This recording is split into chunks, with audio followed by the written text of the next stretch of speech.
Assalamualaikum warahmatullahi wabarakatuh. Selamat sore pemirsa Tegar TV dimanapun Anda berada. Jumpa lagi kita dalam dialog spesial bersama Ketua DPW LDII Lampung, Bapak Dr. Haji M. Aditya M. Biomed.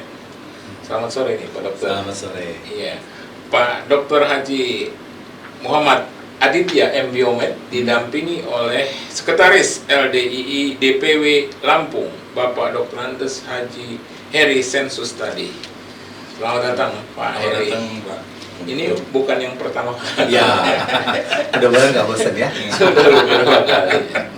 Tapi memang perlu juga dijelaskan ini di sesi pertama ini Pak Ya. Ketua, Pak Dr. Haji M. Aditya M. Biomed, ini soal LDII. Ini organisasi lembaga Dakwah Islam Indonesia. Silakan Pak. Ya, assalamualaikum warahmatullahi wabarakatuh. Tabi pun Iya Bu. saya Ketua DPW LDII Provinsi Lampung sangat senang. Mudah-mudahan belum bosan ya.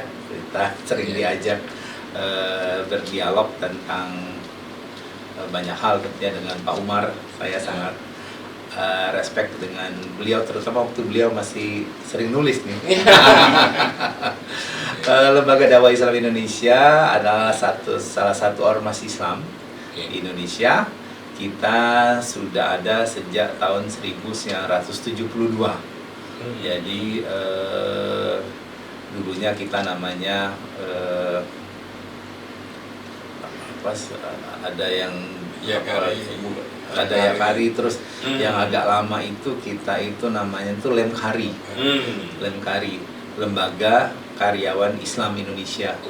Nah, itu tahun 1990 atas usulan dari Bapak Menteri Dalam Negeri waktu itu, Bapak Jenderal Rudini, karena beliau juga merangkap ketua Porki, ya, Federasi Olahraga Karate Indonesia. Di sana ada Lemkari. Ya, dia sering dia bilang itu kan Lemkari jauh lebih duluan, kata dia. Bagaimana kalau digantilah Lemkari itu. Nah, pada waktu Munas LDII di Jakarta, Mubes keempat yang zamannya dulu masih istilahnya Mubes waktu itu, karena di ART-nya Lemkari. Mubes keempat di Jakarta tahun 1990 itu kita berubah nama menjadi LDII, Lembaga Dakwah Islam Indonesia. Di Indonesia sendiri kita sudah ada di 34 provinsi. Insya Allah kalau nanti berkembang lagi menjadi 38, kita juga sudah menyiapkan organisasi di Papua ya. Jadi alhamdulillah kalau untuk ukuran Dewan Pimpinan Wilayah kita ada di seluruh provinsi. Kalau di Lampung, kalau ditanya Bang Umar, di Lampung kita sudah ada di 14 dari 15 kabupaten kota. Kita sudah punya DPD 14, masih minus 1 Pak Umar. Apa itu? Di pesisir barat. Pesisir barat. Tapi secara organisasi untuk level PAC dan PC kita sudah punya tuh. Kita belum punyanya DPD. Nah, jadi mudah-mudahan mohon doanya, kita masih berusaha lah ini, karena memang kalau kami itu kan ormas yang taat aturan. Jadi kan orang berkumpul, orang mengadakan kegiatan, apalagi di LDII yang hampir tiap hari ada pengajian, itu kita sangat mematuhi aturan yang ada di negara kita, ya harus ada wadah. Jadi bukan supaya tidak disebut gerombolan liar dan sebagainya, apalagi di tahun-tahun sekarang ya. Nah, tapi kalau untuk ukuran setingkat kecamatan PC ataupun setingkat desa pekon gitu atau kelurahan PAC, kita sudah ada di pesisir barat itu. Jadi memang kita lagi, karena kan kita pengennya nanti DPD pesisir barat itu tidak hanya dibentuk terus nggak ada kegiatan gitu ya, kita nggak pengen. Kami pengen nanti setelah diresmikan, nanti pengurus DPD-nya bisa ikut aktif, ikut bersosialisasi dengan pengurus ataupun pemerintah di pesisir barat. Jadi kita lagi mempersiapkan program itu. secara garis umum LDI itu punya concern, kita bilangnya Pak Umar pada waktu Munaslup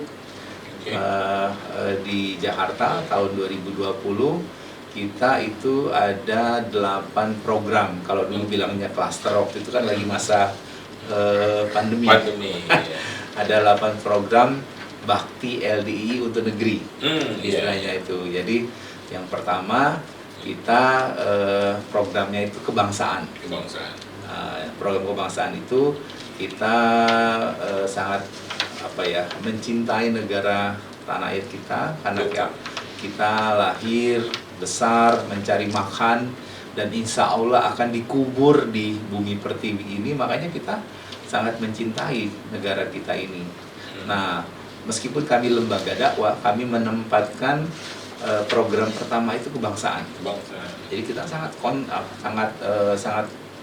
aware dengan permasalahan bangsa tentunya ya. Kita ikut acara bela negara dengan Kopassus. Kemudian juga kalau zaman-zaman dulu ya, zaman saya Pak Heri masih muda, ada pelatihan P4 dan sebagainya, kita selalu dan sangat aktif lah di bidang itu. Concern di bidang kebangsaan. Kita nanamkan. Saya agak terharu, pernah salah satu pejabat di Lampung bilang ke saya begini, Pak Dokter, ada yang menarik dari LDI buat saya. Apa Pak? Saya bilang, saya itu lihat ormas Anda itu kalau lagi menyanyikan lagu kebangsaan Indonesia Raya itu semangat sekali. Dan hafal, dia bilang. Wah, sampai diperhatikan ya, saya bilang gitu.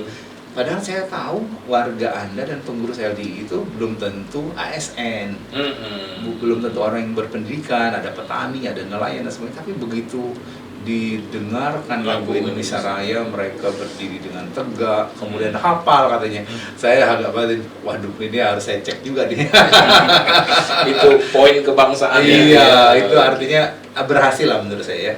Itu dari kecil kita sudah tanamkan, termasuk misalnya sebelum diwajibkan Pak, sebelum diwajibkan oleh pemerintah mengibarkan bendera per 1 Agustus ini, kami dari dulu sangat kali begitu ada acara nasional gitu ya, tidak hanya bulan Agustus, bulan apapun kalau memang ada misalnya Hari Kesaktian Pancasila misalnya ya, apapun lah tentang yang memang harus mengibarkan bendera ya kita pasti mengibarkan bendera. Boleh ditanya, warga LDI itu harus punya bendera merah putih di rumahnya dan dipelihara, ada tiangnya. Jadi kalau sampai nanti Pak Umar lihat, oh itu ada pengurus LDI yang tidak mengibarkan bendera selama lapor saya nih Pak.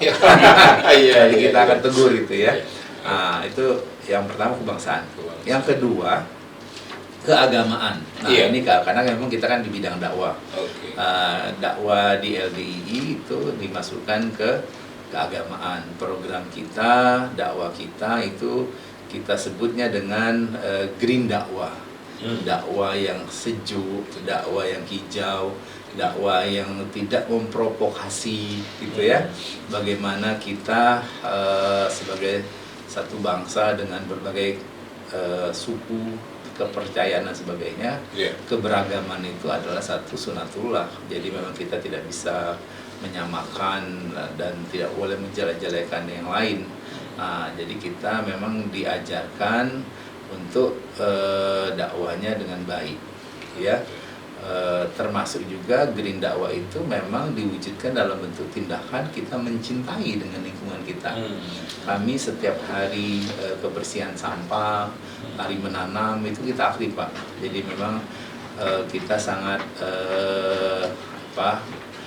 mengakui bahwa faktor lingkungan itu bisa menjadi faktor yang baik untuk tempat tinggal atau jadi tempat yang tidak baik buat kita. Jadi kita harus, apalagi kan sekarang kita tahu-tahu ada fenomena El Nino, tahu-tahu ada adanya mencairnya kutub utara, kutub selatan dan sebagainya. Itu aware juga kita di bidang itu. Kalau soal kebersihan itu ya Pak Dr.